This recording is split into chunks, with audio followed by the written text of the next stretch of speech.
Cet homme, c'est Saitama. Et selon certains fans, c'est le personnage le plus cheaté du mangaverse. Et c'est justifiable car Saitama est tout bonnement invincible dans son univers. Jusqu'à maintenant, il a battu tous ses adversaires en un seul coup de poing. Et on ne parle pas de perso faible, on parle de personnages comme Boros, qui a pour passe-temps de détruire des planètes. Cependant, il existe d'autres personnages disposant de capacités tout autant incroyables, les mettant automatiquement au sommet de leur univers comme pour Saitama. Donc posez-vous et mettez votre meilleur like, car dans cette vidéo, je vais vous donner 5 personnages capables de tuer Saitama.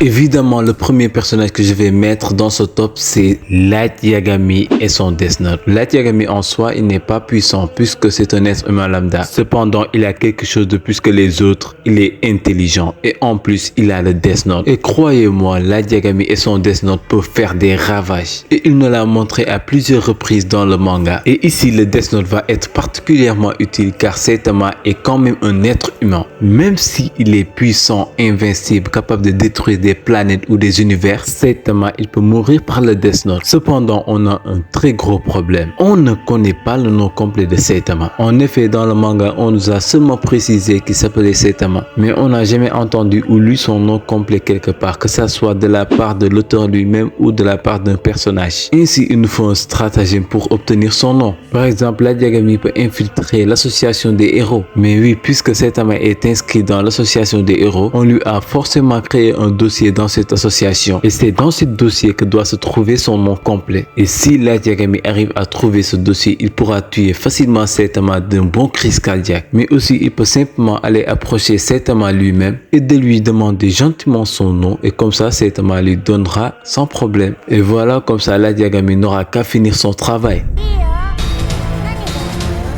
Pour notre second personnage, on va aller directement dans Dragon Ball. Et vous l'aurez deviné, c'est tout bonnement le personnage le plus puissant de Dragon Ball Super, Zeno. Mais ce personnage, c'est l'incarnation de l'invincibilité. En gros, lui, il peut détruire un univers en un claquement de doigts. Les multivers, les planètes, les galaxies, les trous noirs, etc. Ce sont des jouets pour lui. Il a littéralement organisé un tournoi entre les univers et en cas de défaite, il détruit ton univers littéralement. Certes, Saitama, il est surpuissant, on ne le nie pas, mais s'il voulait détruire un univers, il mettrait nettement plus d'énergie que notre cher Zeno. Et Zeno pourrait en même temps le détruire, lui et l'univers dans lequel il se trouve. Je ne sais pas dans le futur, mais pour l'instant, Zeno est au-dessus de Saitama.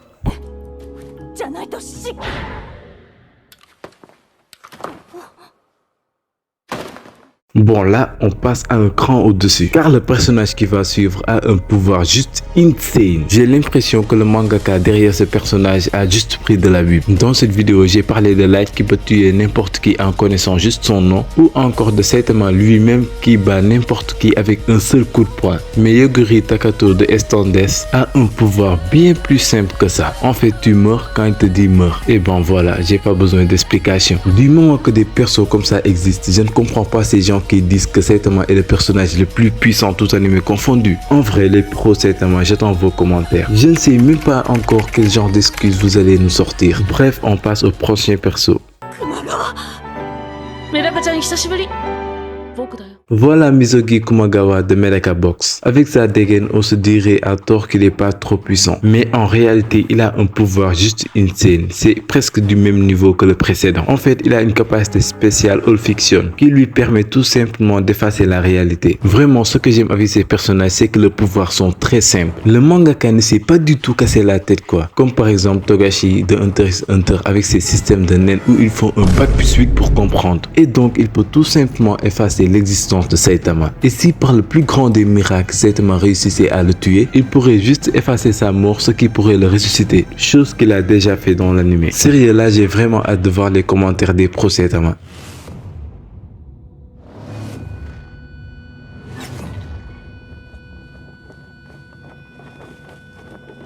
Bon là on termine avec un personnage que vous connaissez sûrement très bien et qui n'est nul autre que le personnage avec le sang le plus cheaté de JoJo's Bizarre Adventure. Je nomme le fils de Dio Brando, Giorno Giovanna, avec son stand amélioré Golden Experience Requiem. Bon, il faut savoir que les stands c'est un peu comme les nains dans Hunter x Hunter. Ils sont pas du tout simples à expliquer, mais je vais essayer de faire mon possible quand même. En gros, Golden Experience Requiem qui est en réalité indépendant de Giorno, c'est-à-dire que même Giorno n'est pas au courant de ses vraies capacités, est capable d'annuler toute intentions de la part de son ennemi. Par exemple, si Saitama essayait de frapper Giorno, l'attaque se volatilise tout simplement et c'était comme si Saitama n'avait rien fait du tout. Et ça part encore plus loin. Si par exemple God of Experience Requiem frappe Saitama, et ben il peut transformer ce coup en un boucle infini et donc Saitama ne pourra jamais s'échapper de ce boucle spatio-temporel. Et même s'il venait à mourir, il va ressusciter et remourir indéfiniment, comme on l'a montré dans l'anime avec Diabolo. Force à lui. Et voilà, dans cette vidéo, je vous ai montré qu'on ne peut pas dire que tel personnage est le plus puissant, tout anime confondu, car il y aura toujours des personnages plus puissants que lui. Et n'oubliez pas de vous abonner car il y a du lourd qui va sortir après les vacances d'été. J'en dis pas plus, allez Diana.